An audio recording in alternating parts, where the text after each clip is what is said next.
Hello, I'm Kirsty Young, and you are listening to Desert Island Discs. This edition of Desert Island Discs was archived without the music, so although the Castaways' choices are introduced, they're not part of this recording. Full details can be found on the Castaways page on the Desert Island Discs website. The programme was originally broadcast in 1956, and the presenter was Roy Plumley. How do you do, ladies and gentlemen? On our desert island this week is a celebrated instrumentalist. He's made many fine recordings, some of which have preceded him to this island, and I don't think many people will disagree if I say that he's the foremost French horn player in the world today. Here is Denis Brain. Well, first question, Denis, how have you set about choosing this music for your desert island exile? What have been the basic principles you've worked on? I've chosen pieces of work that I'm not likely to have played, or could possibly have played. Yes. Pieces by pianists, violinists, singers, and I regret perhaps only one orchestral item. You think perhaps you can hear good performances in your head of the whole familiar works that you've played? I think so, Beethoven 5 and 7 and those. You must have played the Beethoven 5 a good many times. Yes, I have absolutely no idea. Do you collect records yourself? Yes, rather on those principles. That it's the artist, the personality of the artist that count as much as the music. The artist and the piece. Must be a good piece, of course. What's the first record? The first is a recording by Heifetz. I greatly admire him. I've learned a lot from his records and many of the artists I'm going to put on. And it's called Guitar of Moskowski. Heifetz playing guitar. And what's the second one? The second one is of a pianist. And, of course, with so many magnificent pianists that to choose is very difficult. But I think even if there is rivalry between them, they would all plump for one above others. And that is, of course, Rachmaninoff. Not a record of him playing his own music, but of a little piece by Liszt called The Dance of the Gnomes. Yes. Is this as technically difficult as much of Liszt's piano music is? I don't know The Dance of the Gnomes at all. It is extremely difficult, yes, but it is a very good piece as well. The only thing about it is, of course, it is rather an old recording now.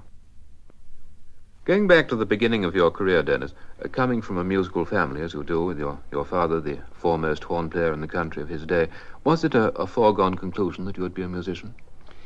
Yes, it seemed to be accepted in my family that at a suitable age I would just take up a horn, perhaps, and become a horn player. Yes. When did you begin your musical training?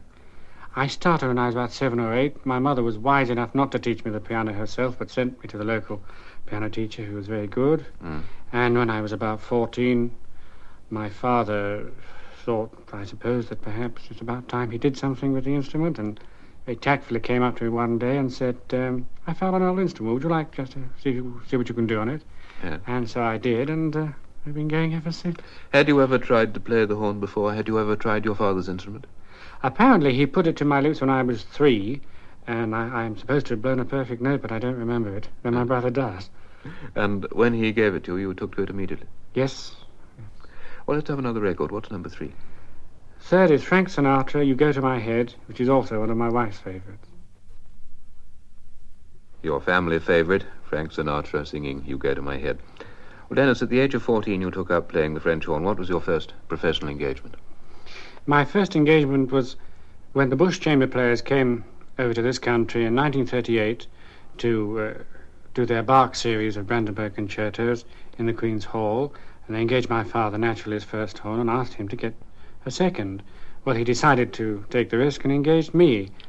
And I remember the concert well because it was after Sir Henry's Jubilee concert in the Albert Hall, at which Rachmaninoff played his second piano concerto.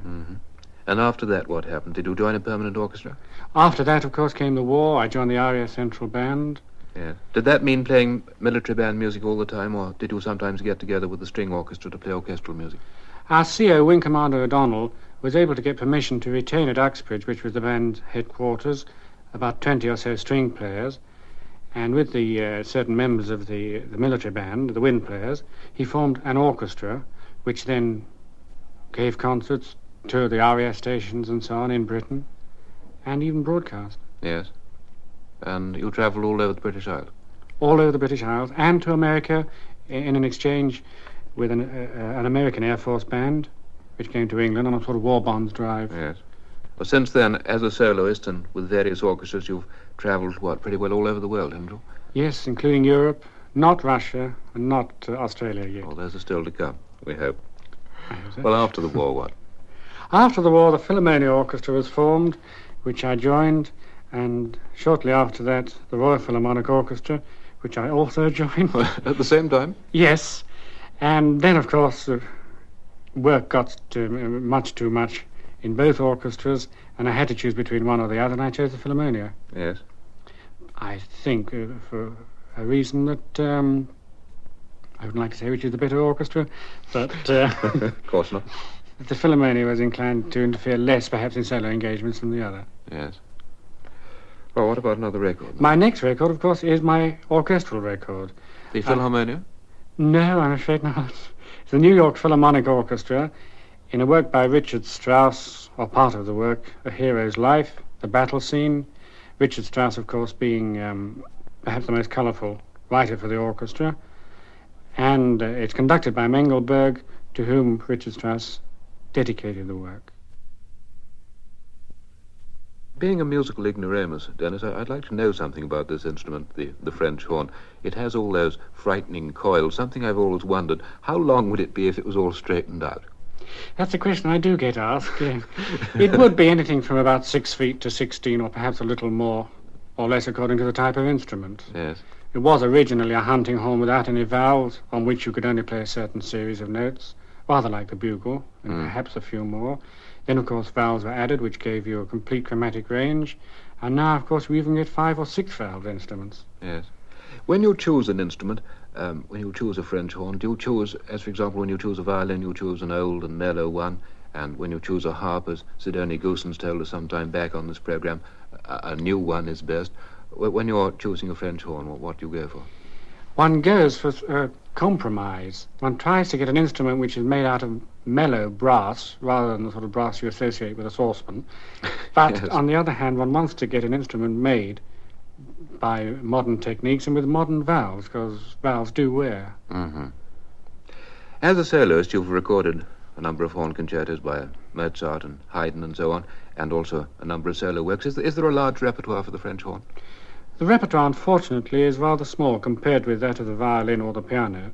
There are 4 Mozart, 2 Haydn, 2 Strauss concertos, and 1 or 2 other works. And it's rather a sad thought that if I go on playing at a concert where I play with a violin and piano for the next 30 or 40 years, assuming one goes on that time, I shall always have to play the same work, which is the Brahms Horn Trio. Almost as bad as the Beethoven Fifth. Yes, of course, but the Brahms is chamber music, which does bring me to my next record. It's a little piece for 4 horns and harpsichord, pure chamber music, music of the size of combination to be performed in a chamber or small room, and it's called Hornbelt Boogie, recorded by Mitch Miller. Well, that puts rather a new light on chamber music as usually defined.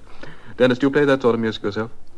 I have done. I used to play with Giraldo at the end of the war when he had horns in his orchestra, and for the fun of it, we did an arrangement of Where in the World and 1 or 2 other little things like that. The only thing is, of course, that the trombone is so much better at performing that sort of music than the horn. Except perhaps for Mitch Miller. Are modern composers in the more serious kind of music writing much for the horn nowadays?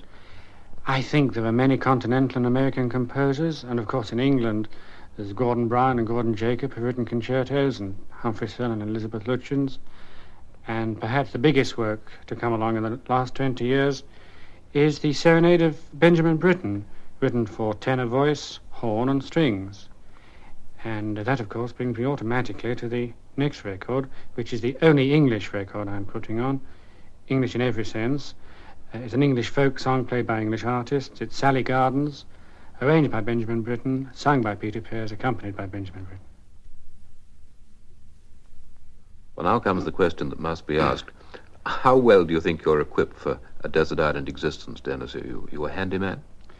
Well, I suppose I'm as handy as most people around the house, mending fuses, painting and cooking and so on. Cooking, that's useful. A good cook? No, but providing I have flour and so on, I can make some pancakes. Well, the flour's up to you. You'll have to cultivate whatever kind of wild corn there is on the island. Eggs, I suppose, seabirds' eggs. Well, you should be all right for pancakes at any rate. Good. What are your hobbies apart from mending fuses? Motoring, principally. A very good hobby to have because one travels quite a bit and it's usually quicker and more practical than public transport. Yes, you don't go in for it seriously and go to rallies and that sort of thing. No. Well, what about another record? Number 7 we've got to now. Well, this record has personal connections for me because at the end of the war I went to America with the Air Force when England was at its most austere. And, of course, in the New York nightclubs, all the top-line American bands were playing, and the combination of that and a good meal was too much for me. So I went along to hear Tommy Dorsey's band, and during the evening they played this record with the same artists that are playing on the record, except for Gene Krupa. It's called Well Get It, and Ziggy Elman and Carl Peterson really do try and succeed. Well, we won't have time to play it all, but as the best is yet to come, let's skip to the end. Tommy Dorsey and his band, and they certainly got it. Oh, what's the last one, Dennis? Number 8. The last one is in the nature of a lullaby, which I think one would need after the previous record. Yes. It's called A West Finnish Dance by the Finnish composer Palmgren, and played by a pianist whom I very greatly admire, Mazevich. I remember when I was about 20, I was playing at a concert at which he was playing the Emperor Concerto, and I wanted his autograph. So I went down and asked him for it, and he said, well, of course, you know, it'll be half a crown for the Musicians' Benevolent Fund or some other charity. So I said, oh, that's all right, and paid him and got the autograph. About 2 years after that, and I mean, he didn't know me from Adam, I had to get another one for somebody. And so I asked him again. And he looked me straight in the face with that impassive countenance and said, why, wasn't the other one any good? Well, after that, let's hear Moisevich play the West Finnish Dance. There are your 8 records. Now you've got one more choice to make. That's your luxury object. What one luxury would you like to take with you? I think I should plump for an inexhaustible supply of motor magazines. Yes, I don't know about inexhaustible. We'll certainly give you a complete set of back numbers of 2 or 3 of the best. How'll that do? Thank you. Well, as we usually say when people have chosen something to read, you can have something else. We'll give you another choice. What else would you like? A typewriter. Yes? Because I'm not a very good correspondent. I don't like writing letters, and whenever I would wake up in the morning and see it, I should be able to look straight at it without getting a guilty conscience. You wouldn't use it to write a book? No, I wouldn't write a book. Well, that's rather a change. And you're not going to choose your French horn to take with you? Well, of course, the not taking of the French horn would also be a luxury object. Well, many thanks, Denis Brain, for letting us hear your choice of Desert Island Disc. Goodbye, everyone. Goodbye.